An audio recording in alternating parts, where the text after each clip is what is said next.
ಸ್ನೇಹಿತರೆ, ನಮ್ಮ ನಮಸ್ತೆ ಹಿಂದೂಸ್ತಾನ್ ಹಿಂದಿನ ಎಪಿಸೋಡ್ಗೆ ಎಲ್ಲರಿಗೂ ಸ್ವಾಗತ ಸುಸ್ವಾಗತ. ಇಂಥದನ್ನೆಲ್ಲ ಕೊಡ್ತಾ ಏನಾಗಿದೆ, ಆಕ್ರಮ ವಲಸೆಗಾರರಿಗೆ ಆ ಸಂದೇಶ ಕಲಿಯಿಂದ ಸ್ವರ್ಗ ಕ್ರಿಯೇಟ್ ಮಾಡಿಬಿಟ್ಟಿದ್ದಾನೆ ಅವನು, ಶಹಜಾನ್ ಶೇಖ್ ಅಂದ್ಬಿಟ್ಟು. ನೋಡಿ, ಅವನ್ನ ಸೆರೆ ಹಿಡಿಯೋದಕ್ಕೆ ಸಾಡಿದೇರಿ ಕಳ್ಳ, ಅವನು ವ್ಯಾಪಾರಿ.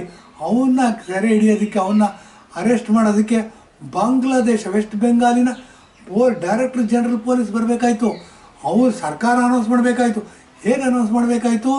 ಹೈಕೋರ್ಟ್ ಛೀಮಾರಿ ಹಾಕಿದ್ಮೇಲೆ ಹೈಕೋರ್ಟೇ ಸರ್ಕಾರನ ವಜಾ ಮಾಡಿಬಿಡ್ಬೇಕಿತ್ತು. ಅಲ್ಲಿವರೆಗೂ ಬಂದಿತ್ತು.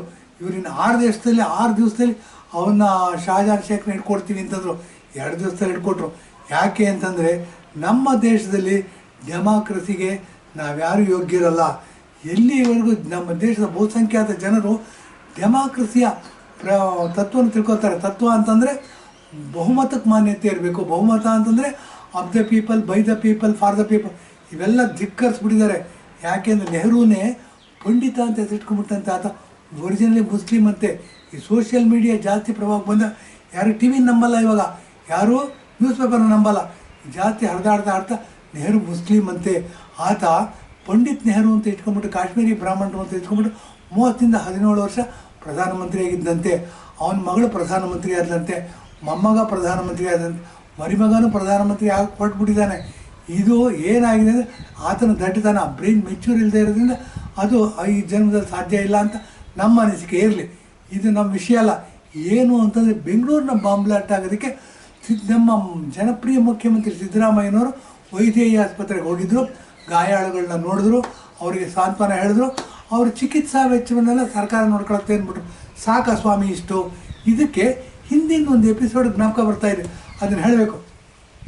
ನಿರ್ಭಯ ಕೇಸ್ ಅಂದ್ಬಿಟ್ಟು ನೋಡಿ, ಡೆಲ್ಲಿನಲ್ಲಿ ಒಂದು ಹೆಣ್ಮಗಳು ರೇಪ್ ಆಗುತ್ತೆ.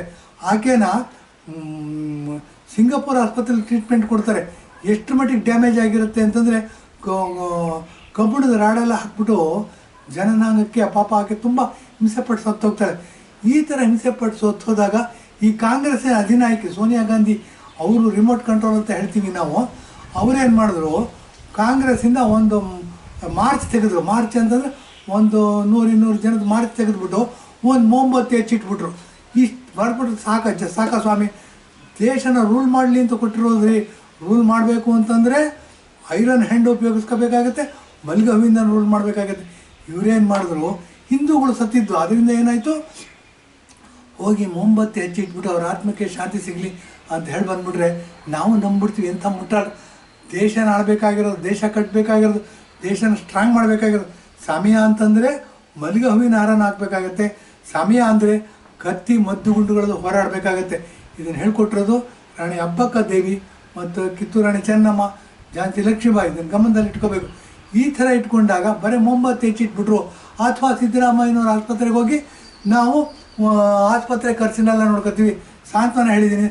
ಒಬ್ಬ ಮುಖ್ಯಮಂತ್ರಿಯಾಗಿ ಮಾಡಬೇಕಾದಂಥ ಕರ್ತವ್ಯ ಏನು ಅನ್ನೋದೇ ಗೊತ್ತಿಲ್ಲ. ಬನ್ನಿ ಅದನ್ನು ಹೇಳಬೇಕಾಗತ್ತೆ, ಎಪಿಸೋಡಲ್ಲಿ ಹೇಳೋಣ ಬನ್ನಿ. ಏನು ಅಂತಂದರೆ, ನಾವು ನಮ್ಗೆ ಗೊತ್ತಿಲ್ಲದೇ ನಮ್ಮನ್ನೇ ನಾವು ಡಿಗ್ರೇಡ್ ಮಾಡ್ಕೊತಿದ್ವಿ. ಹಿಂದೂಗಳನ್ನ ಸೆಕೆಂಡ್ ಗ್ರೇಡ್ ಸಿಟಿಸನ್ ಮಾಡ್ಕೊಂಡ್ಬಿಟ್ಟಿದ್ವಿ ನಾವೇನು ಹಿಂದೂಗಳು. ಏನು ಅಂತಂದರೆ, ಹೆಂಗೋ ಓಟ್ ಹಾಕ್ಬಿಡ್ತೀವಿ, ರಾಜಕೀಯವಾಗಿ ಓಟ್ ಹಾಕಿದ್ದೀವಿ, ಅವ್ರು ಕಾಯ್ತಾರೆ, ದೇಶ ಕಾಯ್ತಾರೆ, ಎಲ್ಲ ಸರಿಯಾಗಿ ನೋಡ್ಕೊತಾರೆ ಅಂತ ಅಂದ್ಬಿಟ್ಟು ನಮ್ಮ ಮೊಮ್ಮಕ್ಕಳನ್ನ ಏನು ಮಾಡ್ತೀವಿ ನಾವು, MBBS ಡಾಕ್ಟ್ರು ಮಾಡಿಬಿಟ್ಟು ಅಮೇರಿಕಕ್ಕೋ, ಲಂಡನ್ಗೋ, ಸ್ವಿಟ್ಜರ್ಲೆಂಡ್ಗೋ, ಇಟಲಿಗೋ, ಇಲ್ಲ ಆಸ್ಟ್ರೇಲಿಯಾ ಕಳಿಸ್ಬಿಡ್ತೀವಿ. ಒಂದು 30-40 ಒಂದು ಮನೆ, ಒಂದು ಕಾರು, 2 ವರ್ಷಕ್ಕೋ 3 ವರ್ಷಕ್ಕೋ ಒಂದು ಸರಿ ಹೊರದೇಶಕ್ಕೆ ಹೋಗ್ಬಂದ್ಬಿಟ್ಟು ಆರಾಮಾಗಿ ಇನ್ಕಮ್ ಟ್ಯಾಕ್ಸ್ ಕಟ್ತಾ ಸುಮ್ಮನೆ ಇದ್ಬಿಟ್ರೆ ಆಗೋಯ್ತಾ, ದೇಶ ಸ್ಟ್ರಾಂಗ್ ಆಗುತ್ತಾ ಅಂದರೆ ಬನ್ನಿ. ದೇಶ ಕಟ್ಟೋ ವಿಧಾನ ಇದಲ್ಲ. ಆತ್ಮರಕ್ಷಣೆಗಾಗಿ ನಾವು ಕತ್ತಿನ ಎತ್ತೋದು ಸಹ ನಮಗೆ ಹಕ್ಕು ಕೊಟ್ಟಿದೆ, ನಮ್ಮ ಸ್ವಾತಂತ್ರ್ಯದ ಹಕ್ಕು ಕೊಟ್ಟಿದೆ. ಮತ್ತು ಆತ್ಮರಕ್ಷಣೆಗಾಗಿ ನಮ್ಮನ್ನು ನಾವು ಕಾಪಾಡ್ಕೋಬೇಕು ಅಂದರೆ ಪೊಲೀಸಿಗೆ ಎಷ್ಟೇ ಫಾಸ್ಟಾಗಿ ಬರಬೇಕು ಅಂದರೂ ಒಂದು ಫೋನ್ ಮಾಡ್ತೀವಿ ಅಂದರೆ 15-20 ನಿಮಿಷ ಬೇಕಾಗುತ್ತೆ. 15-20 ನಿಮಿಷದಲ್ಲಿ 100 ಪ್ರಾಣಗಳು ಹೋಗ್ಬಿಡುತ್ತೆ. ಅಂಥ ಮೊದಲು ಪ್ರಾಣ ಉಳಿಸ್ಕೋಬೇಕು ಅಂತಂದರೆ ಗುಂಡು ಹಾರಿಸೋದು ತಪ್ಪಲ್ಲ ಅಂತ ಅಂದ್ಬಿಟ್ಟು ನೀನು ಎಪಿಸೋಡ್ ಮಾತಾಡ್ತಾ ಸಿದ್ದರಾಮಯ್ಯನವ್ರು ಮಾಡಿದ್ದು ಸರಿನಾ, ಕಾಂಗ್ರೆಸ್ನವ್ರು ಮಾಡಿದ್ದು ಸರಿನಾ? ಕಾಂಗ್ರೆಸ್ಸಿನಲ್ಲಿ ಅಧಿನಾಯಕಿ ನೋಡಿ, ಸೋನಿಯಾ ಗಾಂಧಿ ಆ ನಿರ್ಭಯ ಕೇಸ್ ಆದಾಗ ಮೊಂಬತ್ತಿ ಹಚ್ಚಿ ಬಂದುಬಿಟ್ರು. ಇಷ್ಟೇನ ಮಾಡಬೇಕಾಗಿರೋ ಕೆಲಸ. ದೇಶ ನಡೆಸ್ತಕ್ಕಂಥವ್ರು ಮಾಡಬೇಕಾಗಿರೋಷ್ಟು. ನಾವು ನೀವು ಜನಸಾಮಾನ್ಯರು, ನಾವು ಹೋಗಿ ಒಂದು ಮೊಂಬತ್ತಿ ಹಚ್ಚಿದ್ರೆ ಅರ್ಥ ಇದೆ, ದೇಶ ಕಾಯ್ತೀವಿ ಅಂತ ಅಂದ್ಬಿಟ್ಟು ಬಂದಿರೋರು ಇವರು ಅಧಿಕಾರಕ್ಕೆ. ದೇಶಭಕ್ತಿ ಫಸ್ಟ್ ಅನ್ನೋರು ದೇಶದ ಐಕ್ಯತೆ, ಸಮಗ್ರತೆ, ಯೂನಿಟಿ ಆ್ಯಂಡ್ ಇಂಟೆಗ್ರಿಟಿನ ಕಾಪಾಡ್ತೀವಿ ಅಂತ ಪ್ರಮಾಣ ವಚನ ತಗೊಂಡ್ರವರು ಇಷ್ಟು ಕೆಲಸ ಮಾಡಿಬಿಟ್ರು ಸಾಕಾ ಅನ್ನೋದು ನಮ್ಮ ಮುಂದೆ ದೊಡ್ಡ ಪ್ರಶ್ನೆ ಆಗಿದ್ದಾಗ ಖಂಡಿತ ಇಲ್ಲ. ಇವರ ಕರ್ತವ್ಯವನ್ನು ಮಾಡೋದ್ರಲ್ಲಿ ಎಡವಿದ್ದಾರೆ ಮತ್ತು ಫೇಲ್ ಆಗಿದ್ದಾರೆ. ಇವರು ಮುಖ್ಯಮಂತ್ರಿ ಆಗಲಿ ಪ್ರಧಾನಮಂತ್ರಿಯಾಗಿ ಆಗಲಿ MLA ಆಗಿರೋಕ್ಕೆ ಆಗಲಿ MP ಗಳಾಗಿರೋಕ್ಕೆ ಆಗಲಿ ಅಥವಾ ಸಾಧಾರಣ ಮಂತ್ರಿಗಳಾಗಿರೋಕ್ಕೆ ಆಗಲಿ ಯೋಗ್ಯರಲ್ಲ. ತಕ್ಷಣ ರಾಜೀನಾಮೆ ಕೊಡಬೇಕು ಅಂತ ಅಂದ್ಬಿಟ್ಟು ಇಂದಿನ ವಿಷಯನ ಮುಂದುವರಿಸ್ತೀನಿ. ಬನ್ನಿ, ಹಾಗಾದರೆ ಮುಖ್ಯಮಂತ್ರಿ ಮಾಡಬೇಕಾಗಿರೋ ಕೆಲಸ ಏನು ನೋಡಿ. ಮುಖ್ಯಮಂತ್ರಿ ಆಗಲಿ ಅಥವಾ ಯಾರ ಪ್ರಧಾನಮಂತ್ರಿ ಆಗಲಿ ಮಂತ್ರಿಗಳಾಗಲಿ ಫಸ್ಟ್ ತಿಳ್ಕೋಬೇಕಾಗಿರೋದೇನು ಅಂದರೆ ಪ್ರಜಾಪ್ರಭುತ್ವ ಅಂದರೆ ಬಹುಮತಕ್ಕೆ ಮಾನ್ಯತೆ ಇರಬೇಕು. ಬಹುಮತ ಅಂದರೆ ಇಲ್ಲಿ ನೋಡಿ, ಸ್ವಾತಂತ್ರ್ಯ ಬಂದಾಗ 92% ಇದ್ವಿ ನಾವು ಹಿಂದೂಗಳು. ಇವತ್ತು ಸಹ 75% ಇದ್ದೀವಿ ಹಿಂದೂಗಳು. ನಮ್ಮ ಆಶಯಗಳನ್ನು ಪೂರೈಸ್ತಕ್ಕಂಥ ಸರ್ಕಾರ, ಅದಕ್ಕೆ ಪೂರಕವಾದಂಥ ಕಾನೂನುಗಳು ಮಾಡಬೇಕಾದಂಥ ದೊಡ್ಡ ಜವಾಬ್ದಾರಿ ಈ ಸರ್ಕಾರಗಳಿಗಿದೆ. 75 ವರ್ಷ 65 ವರ್ಷಗಳಲ್ಲಿ ರೂಲ್ ಮಾಡ್ತಾ ಏನು ಮಾಡಿದ್ರು, ಹಿಂದೂಗಳನ್ನ ಸೆಕೆಂಡ್ ಗ್ರೇಡ್ ಸಿಟಿಸನ್ ಮಾಡಿ ಮುಸಲ್ಮಾನರನ್ನ ಓಲೈಕೆ ಮಾಡ್ತಾ ಇಂಗ್ಲೀಷ್ನಲ್ಲಿ ಅಪೀಸ್ಮೆಂಟ್ ಪಾಲಿಟಿಕ್ಸ್ ಅಂತೀವಿ ಮಾಡ್ತಾ ಏನು ಮಾಡಿದ್ರು, ಅವರಿಗೆ ಇಲ್ಲ ಸಲ್ಲದ ಸ್ಥಾನಮಾನ ಕೊಟ್ವಿ. ನೋಡಿ, ಕುವೆಂಪುರವರು ಆ ಜಯ ಭಾರತ ಜನನಿಯ ಜಯ ಕರ್ನಾಟಕ ಮಾತೆ ಅಂತ ಒಂದು ಹಾಡು ಹೇಳಿದ್ದಾರೆ. ಅದ್ರಲ್ಲಿ ಒಂದು ಲೈನ್ ಬರುತ್ತೆ, ಸರ್ವ ಜನಾಂಗದ ಶಾಂತಿಯ ತೋಟ ಅಂತ. ಈಗ ದುಷ್ಟ ರಾಜಕಾರಣಿಗಳು ಏನು ಮಾಡಿಬಿಟ್ರು, ಆ ಒಂದು ಲೈನನ್ನು ಮಾತ್ರ ಹೇಳ್ಕೊಂಡ್ರು, ಸರ್ವ ಜನಾಂಗದ ಶಾಂತಿಯ ತೋಟ, ನಾವು ಮುಸಲ್ಮಾನರಿಗೆ ನಾವು ಇದು ಮಾಡಬೇಕು, ಪ್ರೋತ್ಸಾಹ ಕೊಡಬೇಕು. ರಸ್ತೆಗಳಲ್ಲಿ ಪ್ರಾರ್ಥನೆ ಮಾಡೋಕ್ಕೆ ಶುರು ಮಾಡಿದ್ರು ಅವರು. ನಮಗೇನು ಮಾಡಿದ್ರು, ಹಿಂದೂಗಳು ಧರ್ಮ ಅನ್ನೋದು ನಿನ್ನ ವೈಯಕ್ತಿಕ ಕಣಪ್ಪ, ಮನೇಲಿ ಮಾತ್ರ ಮಾಡಬೇಕು, ದೇವ್ರ ಮನೇಲಿ ಮಾತ್ರ ಮಾಡಬೇಕು. ಅವ್ರಿಗೆ ಸಾರ್ವಜನಿಕ ಸ್ಥಳಗಳಲ್ಲಿ ಮಸೀದಿನಲ್ಲಿ ಪ್ರಾರ್ಥನೆ ಮಾಡೋಕ್ಕೆ ಅವಕಾಶ ಮಾಡಿಕೊಟ್ರು, ರಸ್ತೆಯಲ್ಲೂ ಪ್ರಾರ್ಥನೆ ಮಾಡೋಕ್ಕೆ ಅವಕಾಶ ಮಾಡಿಕೊಟ್ರು. ಏನಾಗಿದೆ, ಅದು ರೈಟ್ಸ್ ಆಗ್ಬಿಟ್ಟಿದೆ. ಇವಾಗ 65 ವರ್ಷಗಳಲ್ಲಿ ಮಾಡ್ಕೋತಾ ಬಂದು ಈಗ ಮನೇಲಿ ಮಾಡಿ ಅಂತಂದರೆ ಕೇಳೋದಿಲ್ಲ. ಅದೇನಾಗಿದೆ, ಯಾವಾಗ ಸರ್ಕಾರ ಸುಮ್ಮನೆ ಇರುತ್ತೆ ಆವಾಗ ಜನಗಳು ಸ್ಟ್ರಾಂಗ್ ಆಗ್ತಾರೆ. ಈ ಥರ ಏನಾಯಿತು, ಅಲ್ಪಸಂಖ್ಯಾತನ ಓಲೈತಾ ಅವ್ರಿಗೆಲ್ಲದು ರೈಟ್ಸ್ ಆಗೋಯ್ತು. ನಾವೇನು ಮಾಡಿದ್ವಿ, ಸಹಿಷ್ಣುತೆ ಹೇಳ್ಕೊಟ್ರು. ನೀವು ಬಹುಮತದಲ್ಲಿದ್ದೀರಾ, ನಮ್ಮ ಸರ್ವ ಜನಾಂಗದ ಶಾಂತಿಯ ತೋಟ, ನಿಮಗೆ ತಾಳ್ಮೆ ಬೇಕು, ಸಹಿಷ್ಣುಗಳಾಗಿರಬೇಕು, ವಸುದೈವ ಕುಟುಂಬಕ್ಕೆ ಅಂತ ಹೇಳ್ಬಿಟ್ವಿ. ನಾವು ಹೇಳ್ಬಿಟ್ಟು ಏನು ಮಾಡಿಬಿಟ್ವಿ, ಈಗ ಒಂಟೆ ಕತೆ ಹೇಳಬೇಕಾಗತ್ತೆ. ನಾನಿಲ್ಲಿ ಒಬ್ಬ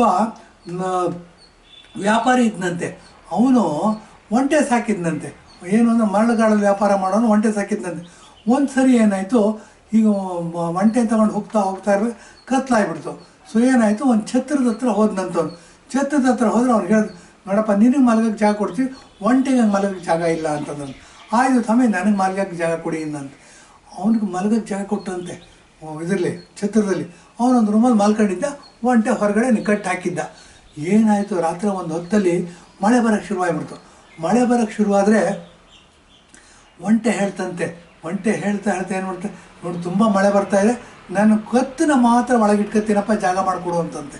ಅವನು ಪಾಪ ಅಂತ ಹಿಂದೂ ಅವನು ಏನು ಮಾಡ್ದ, ಆಯಿತು ಓಕೆ, ಕತ್ತು ಮಾತ್ರ ಒಳಗಡೆ ಇಟ್ಕೊಂಡಂತೆ. ಕತ್ತನ್ನು ಮಾತ್ರ ಒಳಗಡೆ ಒಳಗಡೆ ಇಡ್ತಾ ಇದ್ರದ್ದು ಒಂಟೆ ಕತ್ತು ತುಂಬ ಉದ್ದ ಇರುತ್ತೆ. ಅದೇನು ಮಾಡ್ತಾ ಪೂರ್ತಿ ಒಂಟೆ ಕತ್ತನ್ನೆಲ್ಲ ಒಳಗಿಡ್ತಂತೆ. ಒಳಗಿಟ್ಟ ಮೇಲೆ ಏನಾಯ್ತಂತೆ, ಒಂದು ಹೊತ್ತಲ್ಲಿ ಎದ್ಬಿಟ್ಟು, ನೋಡಪ್ಪ ಕತ್ತು ಇಟ್ಕೊಳ್ಳೋಕೆ ಜಾಗ ಕೊಟ್ಟಿದ್ಯಾ, ಮುಂದ್ಗಡೆ 2 ಕಾಲನ್ನ ಇಟ್ಕೋತೀನಿ ಅಂತಂತ. ಆಯಿತು ಇಟ್ಕೋ ಅಂತಂದಂತೆ. ಮುಂದ್ಗಡೆ 2 ಕಾಲನ್ನ ಇಟ್ಕೊಂತ. ಈಗೇನಾಯಿತು, ಒಂಟೆ ಕತ್ತು ಬಂತು, 2 ಕಾಲು ಬಂತು.